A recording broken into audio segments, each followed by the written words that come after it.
نہیں السلام ہے۔ علیکم ڈاکٹر صاحب۔ ڈاکٹر صاحب، میں ایک ریٹائرڈ آرمی آفیسر محمد ضیاء اللہ خان میرا نام ہے۔ میں آپ سے ایک کلیریفیکیشن چاہتا ہوں ریگارڈنگ سورہ والعصر ان الانسان لفی خسر۔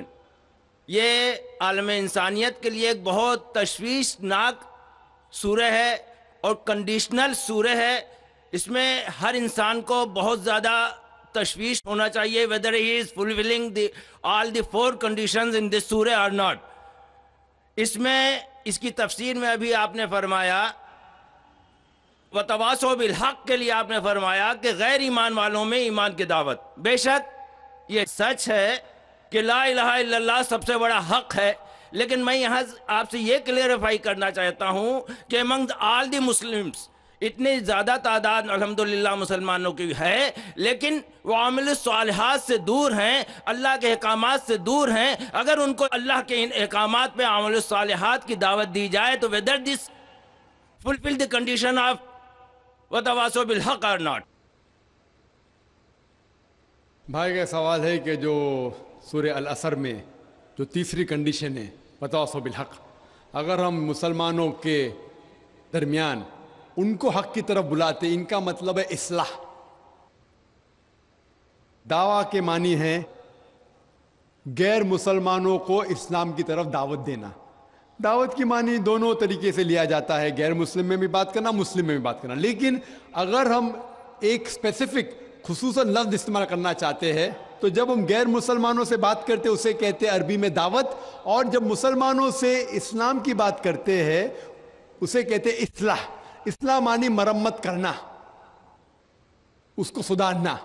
تو اصلاح بھی کئی علماء نے کہا کہ یہ وَتَوَاصَوْا بِالْحَقِّ میں آ جاتا ہے، لیکن اگر ہم سیف رہنا چاہتے ہیں تو میری نظر میں اصلاح اور دعویٰ دونوں ضروری ہے۔ میں کیا کر رہا ہوں آج کی تاریخ میں؟ اصلاح بھی کر رہا ہوں، دعویٰ بھی کر رہا ہوں۔ غیر مسلم میں تو دعویٰ کر رہا ہوں، اکثر مسلمان ہیں اصلاح کر رہا ہوں۔ کل صبح انشاءاللہ ایک خصوصاً نشست ہے غیر مسلمانوں کے لیے، وہاں زیادہ دعویٰ کروں گا میں۔ تو دونوں کرنا امپورٹنٹ ہے، ضروری ہے۔ اصلاح بھی، مسلمانوں کو حق کی طرف بلانا جو بھٹک گئے ہیں، جو نام کے مسلمان ہیں، اور غیر مسلم میں بھی۔ لیکن اگر آپ سیف رہنا چاہتے ہیں تو میرے حساب سے دونوں کرنا ضروری ہے، تو ایک دم سیف ہے۔ اور جنت میں جانے کے لیے ہمیں جو بھی کر سکے کرنا ضروری ہے، کیونکہ اللہ تعالیٰ فرماتے سورہ ملک میں سورہ نمبر 67 آیت نمبر 2، الذی خلق الموت والحیات، اللہ سبحانہ و تعالیٰ نے زندگی اور موت دی تاکہ وہ جان سکے آپ لوگ میں سے کون اچھے اعمال کرتا ہے۔ تو یہ زندگی ہے، آخرت کے لیے امتحان ہے، تو اس امتحان میں ہمیں سفل ہونا بہت ضروری ہے۔ اسی لیے ہمیں کوشش کرنا چاہیے کہ جہاں تک ہو سکے اللہ اور اللہ کے رسول کے احکام کے اوپر عمل کریں۔ دوسرا سوال بھائیوں کی طرف سے دوسرے مائک سے۔ السلام علیکم، میرا نام شجاع الحسن ہے، میں کمپیوٹر لیکچر کی حیثیت سے ایک سرکاری کالج میں کام کرتا ہوں۔ جناب، آپ سے ملا ہوا وقت بہت قیمتی ہے اور بہت ناکافی ہے، لیکن پھر بھی میں 2 سوال کروں گا۔ آپ سے گزارش ہے کہ جو آپ نے نیم بتایا اس کے علاوہ جا کے ان دونوں سوالوں کا جواب دے دیں، مہربانی ہوگی۔ پہلا جو ہے دہشت گردی سے ریلیٹڈ ہے کہ یہ جو ٹیررزم کے لیے ابھی ایک صاحب مستورات سے کوشچن آیا تھا، اس کا جو آپ نے جواب دیا میں اس سے بہت زیادہ جو ہے سیٹسفائی نہیں ہوا۔ آپ نے بش اور امریکی طاقتوں کو بہت بڑا ٹیررزم بنا کے، اور جو مین سوال تھا اس کا جواب نہیں ملا۔ میرا سوال یہ ہے کہ کشمیر کی انوسنٹ کلنگ، یا افغانستان پہ جو آپ کے انفورس کر کے اسلام کو لوگوں نے کوشش کری طالبان نے، وہ یا اسامہ بن لادن، ان تینوں کو اسلام اور قرآن کی روشنی میں جسٹیفائی کیا سکتا ہے یا نہیں؟ اور مہربانی کر کے دوسرا کوشچن بھی سن لیجئے۔ ایک سوال بھائی صاحب، ایک سوال جو رولز ہے اس کے اوپر کیے۔ بھائی صاحب نے کہا کہ اہم سوال کشمیر کے بارے میں نے جواب دیا ہی نہیں۔ بھائی صاحب، وہ سوال میں کشمیر کا ذکر تھا ہی نہیں، آپ نے سوال ہی نہیں سنا، ویڈیو ریکارڈنگ ہے ادھر۔ اس سوال میں کشمیر کا ذکر تھا ہی نہیں۔ اس سوال میں یہ تھا کہ جو WTC کا وہ جہاد ہے کیا نہیں؟ میں نے کہا ہے، لیکن جہاد فی سبیل شیطان۔ آپ نے ایک دوسرا سوال کیا کہ میرے نظر میں جو اسامہ بن لادن کر رہا ہے وہ قرآن اور حدیث کی روشنی میں صحیح ہے کیا نہیں؟ جو لوگ کشمیر میں جھگڑ رہے وہ صحیح ہے کیا نہیں؟ جو افغانستان میں کر رہے صحیح ہے کیا نہیں؟ 3 سوال، ایک سوال کے 3 حصے۔ میں پہلے کا جواب تو دے چکا ہوں، شاید آپ نے نہیں سنا، کہ اسامہ بن لادن قرآن اور حدیث کی روشنی میں صحیح کر رہا ہے کہ نہیں۔ میں تو اسامہ بن لادن سے ملا ہی نہیں. آپ ملے ہوں گے, میں نہیں ملا. اللہ تعالیٰ فرماتے سورہ حجرات میں سورہ نمبر 49 آیت نمبر 6 میں, جب بھی کوئی آپ کو انفارمیشن کوئی چیز معلوم پڑتی ہے, خصوصاً اگر فاسق کے ذریعے ہے, تو اس کی تحقیق کرو. سو مجھے پتا نہیں, جو یہ CNN کہہ رہی ہے کہ اسامہ بن لادن نے WTC کو گرایا, اسامہ بن لادن تو کہتا میں نہیں گرایا. تو نہ میں اسامہ بن لادن سے ملا, تو میں یہ بھی نہیں کہتا اسامہ بن لادن قرآن حدیث پہ ہے یا نہیں ہے. اللہ عالم, اللہ عالم. اگر ہے تو جنت میں جائے گا, نہیں ہے تو نہیں جائے گا. مجھے ضروری نہیں کہ اسامہ بن لادن سے ملنا میرا فرض ہے, ٹھیک ہے نا. وہ آخرت کے دن میں فیصلہ ہو جائے گا. اللہ تعالیٰ آپ سے بھی نہیں پوچھے گا کیا وہ مجاہد تھا کہ دہشت گرد تھا, وہ اللہ تعالیٰ فیصلہ کریں گے. سوال نمبر 2 کہ کشمیر میں جو لوگ جھگڑ رہے ہیں کیا وہ قرآن اور حدیث کے روشنی میں ہے کیا نہیں. میں کشمیر میں لاسٹ ایئر 2003 میں تقریباً 1 سال پہلے گیا تھا. آپ دیکھتے کہ کشمیری لوگ الگ الگ وجہ کے لیے جھگڑ رہے ہیں. اگر وہ وجہ قرآن اور حدیث سے صحیح ہے تو صحیح وجہ, اگر خلاف ہے تو خلاف ہے. یہ کہنا کہ سارے کشمیر قرآن حدیث کے اوپر ہے یا سارے کشمیر نہیں ہے, یہ بالکل غلط ہے. کچھ لوگ قرآن اور حدیث کے روشنی میں جدوجہد کر رہے ہوں گے تو صحیح جہاد کر رہے, کچھ لوگ اپنے ذاتی فائدے کے لیے ایک دوسرے کا قتل کر رہے, وہ بالکل غلط ہے. تو ہم دیکھتے ہیں کہ کئی بار کئی لوگ اپنے ذاتی فائدہ اپنا بنا لیتے ہیں. تو میں یہ نہیں جانتا ہوں خصوصاً کون کشمیری کیا کر رہا ہے. تو اسی لیے یہ کشمیر عام لوگ قرآن حدیث پہ عمل کر رہے کیا نہیں, آپ کو اس سے پوچھنا چاہیے جو پالیٹکس کے اندر ایک ماہر ہے. اللہ تعالیٰ فرماتے سورہ نحل میں سورہ نمبر 16 آیت نمبر 43, اور اللہ تعالیٰ فرماتے سورہ نمبر 21 آیت نمبر 7 میں فَاسْأَلُوا أَهْلَ الذِّكْرِ إِن كُنتُمْ لَا تَعْلَمُونَ. اس سے پوچھو جو اس فن کا ماہر ہے. میں پالیٹکس کے فن میں ماہر نہیں ہوں, میں دائی ہوں. تو کس طریقے سے جواب دینا غیر مسلم کو بولوں گا, لیکن پالیٹکس میں کشمیری لوگ کیا کر رہے ہیں, افغانی لوگ کیا کہہ رہے ہیں, وہ میں نہیں کہہ سکتا ہوں. میں اس فن کا ماہر نہیں ہوں. اگر کہوں گا تو قرآن کے خلاف جائیں گا. آپ اس سے پوچھو جو ماہر ہے. میں اس فن کا ماہر نہیں ہوں, میں دعوتی میدان کا ماہر ہوں. آپ بھگوت گیتا کے بارے میں پوچھئے, رامائن کے بارے میں پوچھئے, ہندوازم کے بارے میں پوچھئے, عیسائیت کے بارے میں پوچھئے, یہ افغانستان کے بارے میں یا کشمیر کے بارے میں. میں اس فن کا ماہر نہیں ہوں, لیکن یہ جانتا ہوں میں کہ جہاں تک کہ افغانستان کا تعلق ہے, طالبان کا تعلق ہے, ہم دیکھتے ہیں CNN کے اندر کہ کئی بار BBC اور CNN میں دکھایا گیا کہ طالبان ایک خاتون کو بے دردی سے مار رہا ہے. ارے طالبان خواتین کو مارتے ہیں ظالم لوگ. کیونکہ دائی ہونے کے حیثیت سے میں کئی ممالک کا دورہ کرتا ہوں. 2 سال پہلے میں ملیشیا میں گیا تھا. وہاں ایک شوہر اور بیوی سے ملاقات ہوئی جو ڈاکٹر تھے. بیوی گائنوکالوجسٹ تھی اور شوہر سرجن تھے. انہوں نے تقریباً 1 مہینہ افغانستان میں رہے, اور انہوں نے کہا مجھ سے کہ یہ جو ٹی وی میں دکھا رہے تھے کہ طالبان لوگ خواتین کو مار رہے, یہ بالکل غلط ہے. میں نے پوچھا آپ کو کیسا پتا غلط ہے؟ تو اس نے مجھ سے کہا, وہ میاں بیوی نے کہا, کیونکہ طالبان کو جو پگڑی باندھتے ہیں ان کے باندھنے کا ایک خصوصی طریقہ ہے. مثال کے طور پہ جب ہم عربوں کو دیکھتے, ہمارے لیے جو عجم ہیں, ہمارے لیے سب عرب ایک جیسے پگڑی باندھتے, پھیٹا باندھتے, اپنا غترہ باندھتے. لیکن وہ عرب ہی جانتا ہے کہ سعودی غترہ باندھنے کا طریقہ الگ ہے, وہ اماراتی UAE کا غترہ باندھنے کا طریقہ الگ ہے, وہ کویٹی کا غترہ باندھنے کا طریقہ الگ ہے. وہ پہچان سکتے. ہم نے اسی طریقے سے وہ طالبان کی پگڑی باندھنے کا طریقہ الگ ہے. وہ ڈاکٹر کہنے لگے مجھ سے کہ جس طریقے سے وہ BBC اور CNN میں دکھا رہے تھے طالبان خواتین کو مار رہے, وہ طالبان ہے ہی نہیں, وہ ایکٹر لوگ کو لے کے آئے تھے, لیکن بیوقوف تھے کہ ایکٹنگ میں برابر سے نہیں کیے, وہ کپڑے برابر نہیں تھے. میں نے تقریر سنی ایک رپورٹر جس کا نام ہے یوان ریڈلی. یوان ریڈلی ایک برٹش رپورٹر ہے. جب اٹیک ہوتا ہے امریکہ کا افغانستان پہ, بھائی صاحب کو دکھ ہو رہا تھا جب میں نے کہا کہ امریکہ ٹیررسٹ ہے, دکھ ہو رہا تھا ان کو. جارج بش اگر آپ کے رشتہ دار تو معافی چاہتا ہوں میں.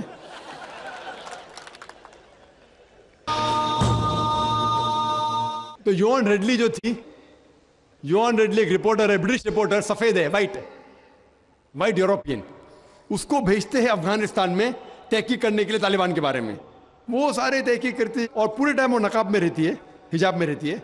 ایک بار کیمرہ گر جاتا ہے اور اس کا راز فاش ہو جاتا ہے, تو طالبان اسے پکڑتے ہیں, 6 دن تک اسے قید کرتے ہیں. اور جس طریقے سے طالبان نے اس کے ساتھ برتاؤ کیا وہ اس لیکچر میں کہتی ہے کہ لوگ جب انہیں پکڑتے ہیں تو بولتے کون اس کے ساتھ ہے, تو آدمی کو لے کے آتے, پھر اس کو لے کے جاتے ہیں اور سب لوگ گھیر لیتے. تو وہ سوچتی ہے ابھی چند منٹوں میں یہ جاہل لوگ میرا قتل کر لیں گے. شاید ہو سکتا ہے کہ 10-15 طالبان میرا بلاತ್کار کریں گے. اس کے ذہن میں یہ سب جا رہا ہے, سوچ رہی ہو سکتا ہے کہ مجھے جھاڑ پہ سے لٹکا دیں گے. وہ ایک دم ڈری ہوئی ہوتی. 1 گھنٹے تک لوگ اسے گھیرتے لیکن کوئی بھی سامنے نہیں آتا. وہ سوچتے ابھی میری موت, ابھی میری موت. 1 گھنٹے بعد ایک افغان عورت آتی ہے اور اس کے جسم کی جانچ پڑتال کرتی ہے. پھر اسے پتا لگتا ہے ہاں یہ لوگ سمجھتے ہیں کہ میرے پاس ہتھیار ہے. وہ اتنا تیش میں آتی ہے, اگر لوگ میں سے پوچھنا چاہیے ہتھیار میں, بولتی نہیں ہے. 1 گھنٹہ تک کہ میں تڑپ کے مر رہی ہوں کہ یہ آج مجھے ماریں گے. وہ تیش میں آ کے کیا کرتی ہے, اپنا اسکرٹ اٹھا لیتے, دیکھو میرے پاس ہتھیار نہیں ہے. جیسا اسکرٹ اٹھاتی ہے طالبان 180 ڈگری اس طرف دیکھتے اور بھاگ جاتے. تو وہ کہتی ہے اپنے تقریر میں طالبان کو مارنے کے لیے بم گرانے کی ضرورت نہیں. وہ کہتی ہے اگر عورتوں کے کپڑے چھوڑیں گے تو طالبان مر جائیں گے شرم کے مارے. اور وہ تقریر کرتی ہے کہ اس عزت سے میری حفاظت کی 6 دن تک کے وہ طالبان لوگ نے. اور جب اسے پوچھا جاتا ہے سوال جواب کی نشست میں کیا آپ کو لگتا ہے کہ القاعدہ نے WTC کو گرایا, تو وہ یوان ریڈلی کہتی ہے میرے حساب سے القاعدہ موجود ہی نہیں ہے. یہ اس کا کہنا ہے, میرا کہنا نہیں. اور جب اسے آزاد کیا جاتا ہے 6 دن کے بعد, اور جب باقی رپورٹرز پوچھتے آپ کے ساتھ کیا سلوک کیے, تو انہوں نے کہا اتنا اچھا حسن سلوک کیے کہ رپورٹ کے اندر ہی نہیں آیا. اور اس نے صرف یہ وعدہ دی تھی کہ میں انگلینڈ جا کے واپس سے قرآن مجید کا ترجمہ پڑھوں گی. تو وہ جاتی ہے اور چند مہینے بعد قرآن کا ترجمہ پڑھتی ہے اور اس کے بعد وہ اسلام قبول کرتی ہے. تو اس کے نظریے سے طالبان ایک دم معصوم ہیں, ان کے اوپر ظلم کیا گیا تھا. تو آپ مجھے پوچھیں گے بھائی طالبان کیا قرآن و حدیث کی روشنی میں صحیح ہے؟ تو اس کا نظریہ اگر لیں گے, جو غیر مسلم تھی یوان ریڈلی, ابھی ماشاءاللہ حجاب بھی کر رہی ہے, وہ یورپین حجاب کر رہی ہے ماشاءاللہ, تو اس کے نظریے سے بھائی طالبان اچھے لوگ ہیں. تو اسی لیے نظریہ بدلتے جاتا ہے. امریکہ کے حساب سے طالبان ظالم لوگ ہیں. تو میڈیا ایسی چیز ہے کہ کوئی بھی ہیرو کو زیرو بنا سکتی ہے. They can make day into night, black into white. Day into night, black into white. Hero کو زیرو بنا سکتی ہے, کوئی ولن کو بھی ہیرو بنا سکتی ہے.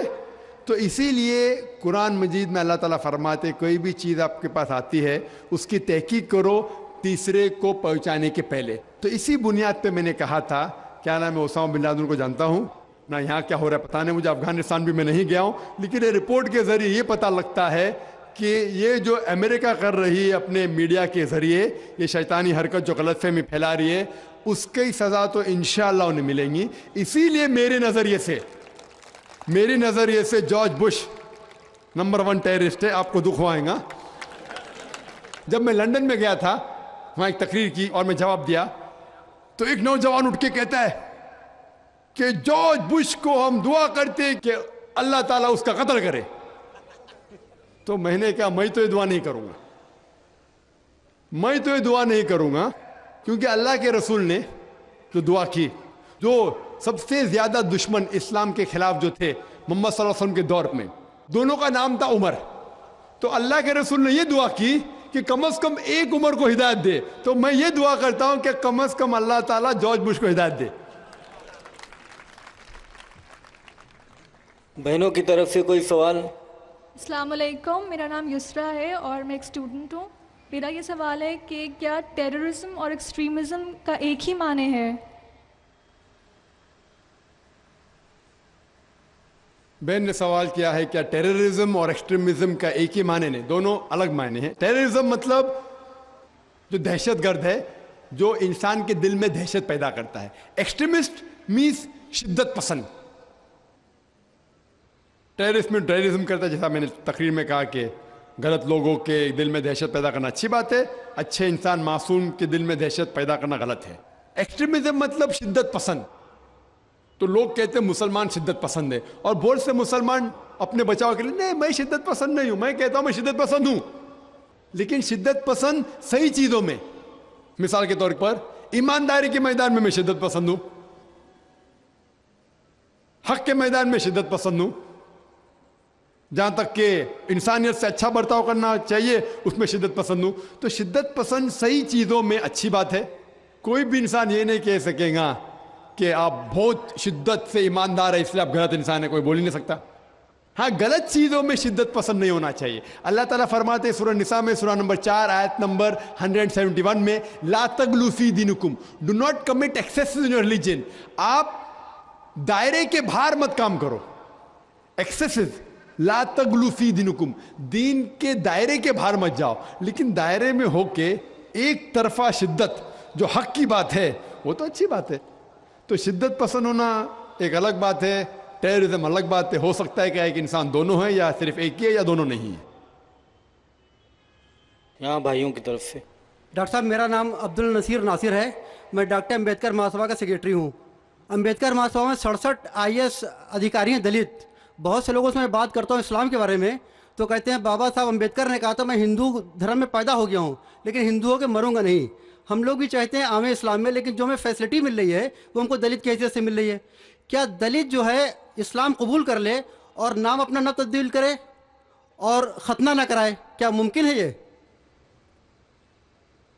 بھائی صاحب نے سوال کیا کہ دلت، بابا امبیڈکر صاحب کی کتاب میں پڑھ چکا ہوں، آپ بالکل صحیح فرماتے کہ بابا صاحب امبیڈکر، ڈاکٹر بابا صاحب امبیڈکر، ان نے جب دیگر مذاہب کی تحقیق کی سب سے بہترین مذہب انہیں لگا اسلام۔ افسوس کی بات ہے کہ ہم مسلمانوں نے کھلے عام انہیں قبول نہیں کیا، اس لیے انہوں نے دوسرا بہتر مذہب بدھزم کو قبول کیا۔